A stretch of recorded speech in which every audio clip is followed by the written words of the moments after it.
So after my video on Kefla, people were upset. They're like, Seth, why are you downplaying Kefla? And I'm like, no, I'm not. Like some people were like, where?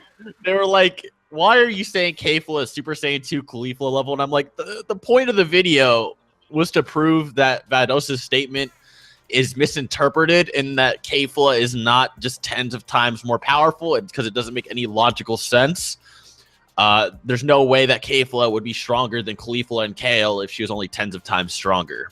And the whole point of that video was to prove Caulifla was stronger than people thought, even if she only showed up for a few seconds. But regardless, let's go into detail about what Vados actually said real quick. I'm going to go over a little bit, and then Chuck's going to go over a little bit as well.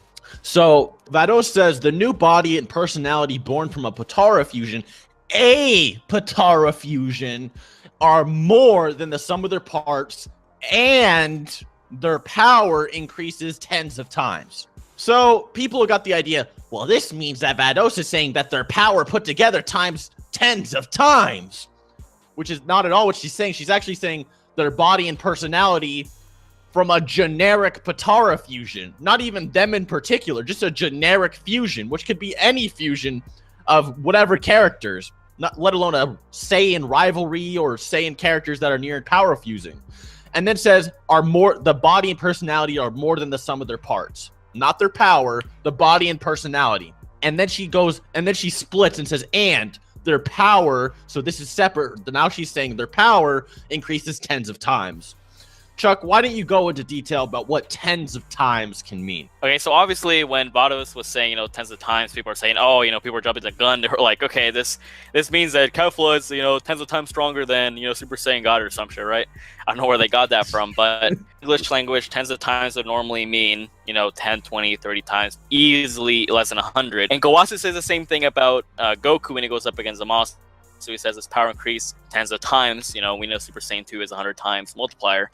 But in the Japanese language or in other cultures, tens of times can also be hundreds of times. And I believe Herms also translated this to be several sets of tens, right? Not just one set of tens. It could be multiple sets of tens. So easily hundreds of times. Yeah. So if tens, because a lot of the times it's actually more common practice, if you're going to go through the numbers 20 through 100, you use the term dozens. And some guides actually use the term dozens for Metamoran fusion. However, when it comes to tens can be over 100, and even rescue guides and stuff like this will say this as well, let alone several tens of times. So several sets of tens can obviously go above 100, and logically in this case, they would have to be. Now, Vegito is not like all the other fusions. He's not like Zamasu's fusion. He's not like Kibito Kai. He's his own thing. However, Kale and Caulifla aren't exactly too far off in power. They should still have a very decent boost in fusion, much bigger than at least Kibito Kai, who was stated to have like no increase almost. And it should be noted as well that it's impossible for Kefla to only be less than Super Saiyan 2 in a boost, because then she'd be weaker than her fusee parts, and we already debunked the fact that the sums of their parts does not apply in the equation. It's only the tens referring to power. Even if you said that the sums does refer to power, like Kale plus Caulifla times tens, you would still only have less than 200, which would barely be stronger, possibly weaker than Mastered Berserker Kale, because Berserker Kale was already stronger than Super Saiyan 2. Yeah, Berserker Kale was already stronger than Super Saiyan 2 Caulifla. Then she gets like Majin veins all over her body when she does it again. It starts getting like a lightning aura. You're bringing this up to me. She gets like a lightning aura. She gets even stronger, so much so that Jiren's like twitching. And then she goes like, hi! And she gets her like wide power up, and she becomes even stronger. So it's like, if you're less than 200 times, you are not that much greater than Kale, let alone Goku, who's a god. Right? Because God is above 3, and 3 is 400 times.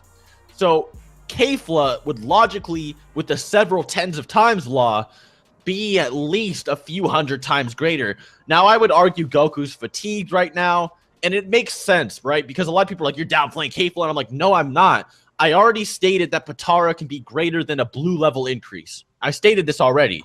But Vegito. However, Caulifla and Kale are not as strong as Goku. And if you guys agree with me on this, I'm not saying you're wrong if you don't, but if you do, it makes a lot more sense simply because if Caulifla and Kale are weaker than Goku, like I'm saying, then Blue Goku being fatigued and damaging Kefla, even as a berserker, makes far more sense. Don't you agree? Like, that logically makes more sense than saying Caulifla and Kale are exactly as strong as Goku and they're getting like a beyond blue level increase. It doesn't make much sense, especially since Goku's fatigued and he's naturally stronger than them to begin with, and Goku's going to keep getting more and more powerful, and this is why he forces Kefla to go Super Saiyan Berserker and even like shocks her in the preview. Now, I don't want to jump to make too many leaps in logic, right? I don't want to jump to too many conclusions. Who knows what's going to happen in the fight? You get the idea. Several tens of times can be hundreds of times, and it's not just the sum of their parts. What I was trying to say is that she's logically way stronger than what people are saying, because people were using, and also people were like, why are you bringing up Goku for most of this video? I'm like, because people were using this downplay to downplay Goku and downplay Kefla. And it's like, you can't let that happen. You obviously have to use logic in the situation. And I'm going to let you take this part, but people were going so far with this downplay, they are actually convinced that Kefla cannot handle the Buu Saga. That she's not even Buu Saga level. Chuck, why don't you explain why that's ridiculous? I just got leprosy from that downplay. But anyways, I had it the second I saw it on Twitter. You've been playing the base Saiyans themselves, which obviously they're much stronger than that. From Universe 6, they're easily beyond Buu Saga levels. If they were to, keep up with, these other characters that are easily beyond Buu Saga level. I mean, like Bergamo, like Basil, or these other characters that were supposed to be high tier in Z. I mean, they'd be high tier like for the Buu Saga. They're fodder now, and Caulifla and Kaba are easily beyond them, right? And Vegito's tens of times, right? If you want to go with that logic, which is complete bullshit. Even then, we know that Goku, surpassed Super Saiyan God, he's easily beyond Buu Saga levels, and then he can stack his forms on top of that, and Caulifla can keep up with levels of power of obviously suppress Goku. And Kefla is just a ridiculous boost, so much that even Goku has to struggle in Super Saiyan God, obviously fatigued. And even Jiren's like, he's reacting to his level of power. Everyone's excited about it. So do you really think that someone who's still Buu Saga tier is not going to be causing all this commotion? I mean, let's be logical here. Yeah. I mean, on top of this, Vegeta as a Super Saiyan God's like, damn, what is that power? He didn't react to that with like Basil or any of those guys. Goku and them were just finessing them in base form while suppressed. Like, why? Vegeta wasn't freaking out with that. He's freaking out about Kefla. And also, how are you gonna tell me Kefla is Buu Saga level when Goku literally says in the preview, I have to use my King Kai fist blue? How is that Buu Saga level? Do you think that Buu Saga Vegito can take on Super Saiyan Blue Kaioken? Because if so, I might have to sit you down for a lesson. We do know that Goku, when he fought Beerus, he's like, nah, Vegito, he won't be enough for even suppressed Beerus. And then it's like Super Saiyan Blue Vegito with all these increases. He's arguably Beerus level. Maybe he could take Beerus now. It's a possibility, right? Toyotaro and the Supreme Kaisei. So how are you going to tell me that Kefla would not obliterate Buu Saga Vegito? It's completely out of the question. It makes no logical sense. There's no reason why Toppo, Vegeta, and Jiren would be even moderately impressed by Caulifla if she was like the same level as Universe 9, basically. Because remember, was it Basil? Yeah, Basil took on Fat Buu. Yeah, Basil was the one that fought Fat Buu, yeah. Yeah, and it's like, are you saying Caulifla can't even be stronger than Fat Buu and Base? Isn't even stronger than Basil? And then times like 200 would still be stronger than Buuhan and them. I just don't understand the logic of being weaker than Vegito, and I'm kind of have to call some crap on that.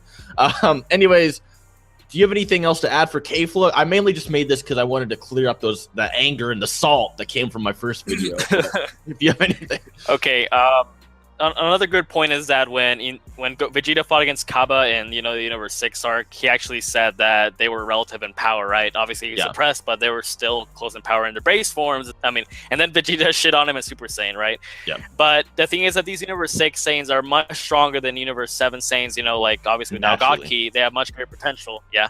They have much greater potential. They can, I guess you could say he's an asshole, whatever. But I mean, Goten and Trunks also were able to obtain these forms out the ass, but no one complains about them. I don't know why.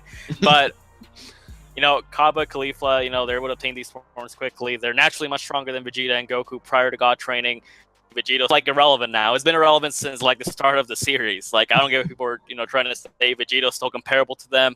And if you want to use the God skill, right, it doesn't apply anymore. It's been long overridden. Like it was like released like 2-3 years ago before Super was even a thing. Right. So you can't apply these things to this. It's just completely illogical fallacy to assume all these things from Dragon Ball Z, because that's from Battle of Gods. Dragon Ball Z, not Super, is going to apply to this. And even then, we have these statements from the series that, oh, hey, Vegito's not enough for him. Like, Super Saiyan God, Goku's confident taking on him.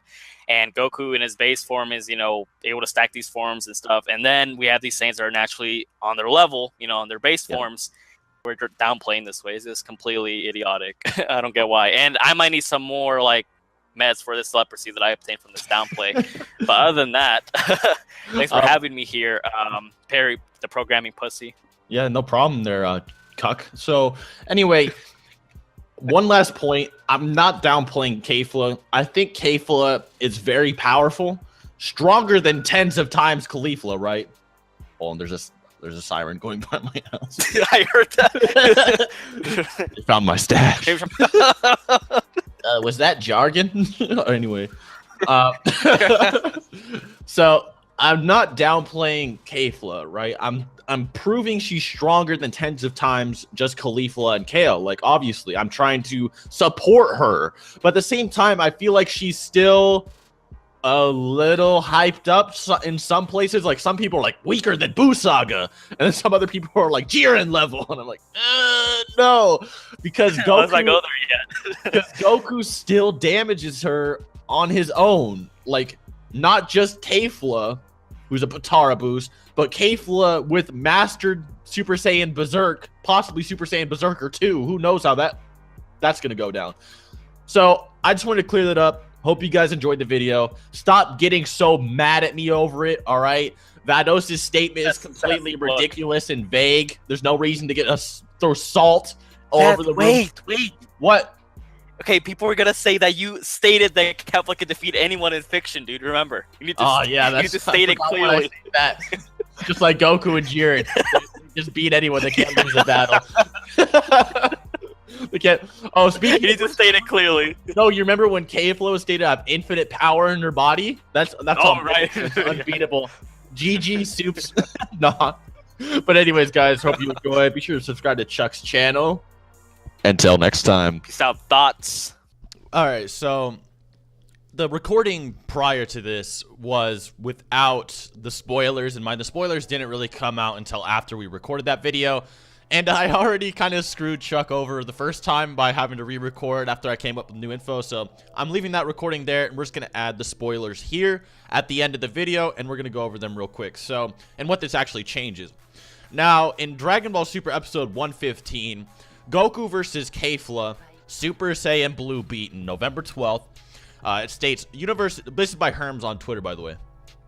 Universe 6's Kale and Caulifla emerge with the Potara, calling themselves Kefla. They start to go on a rampage. Though Goku becomes Super Saiyan Blue in counterattacks, Kefla's fierce attack is intense. Goku reverts from Super Saiyan Blue to his regular state, but on closer inspection, his eyes shine silver. Now, in this episode, we know that Goku actually uses the Kaioken Super Saiyan Blue, and we do know that Kefla is battle damaged when Goku does go Super Saiyan Blue. And then, Dragon Ball Super Episode 116, the Comeback Omen, which is actually the name for the possible imperfect Ultra Instinct. I'm going to get into that in a second. Ultra Instinct's Great Explosion, November 19th. Goku unleashes Stupendous Ki in his battle with Kefla. He has once more reached Ultra Instinct. His body unconsciously dodges Kefla's attacks, which triggers her to launch an even fiercer assault. Then, after avoiding her attack, Goku fires a Kamehameha at point-blank range. And then in the next episode, Goku is, like, getting targeted by Ribrianne, which tells me that the Omen transformation is still, like, the imperfect one he used versus Jiren, and it's still kind of limited. Dragon Ball Heroes hints that he'll probably get it again. Regardless, though, this proves completely that Goku did get his power back. He was able to use not only Super Saiyan Blue, which requires a good amount of power regardless. You didn't see him doing that against, Infinite Zamasu, but then he's using Kaioken to whatever god level. He could be using Kaioken times 20. Don't want to assume too much, but he's using Kaioken on top of Super Saiyan Blue, which was extremely strenuous even when he was at full power in Universe 6. He thought if he fucked it up, he would die, so it's very clearly strenuous. And on top of that, if Goku has enough energy to do that, Goku's most likely at full power again. And this just proves that Caulifla and Kale are just on a completely different level than everyone's been saying. And if Goku has to use Ultra Instinct, it doesn't just one-shot her. This might inadvertently prove as well that the infinite power boiling up inside of me may be a little legitimate. But regardless of that, hope you guys enjoyed the video. These two sets of videos are just to prove that Kefla is underestimated and people getting salty about it. There's no reason for it. Dragon Ball Super writers do what they want. If they want to make a character strong, they're gonna do it, right? Anyways, till next time.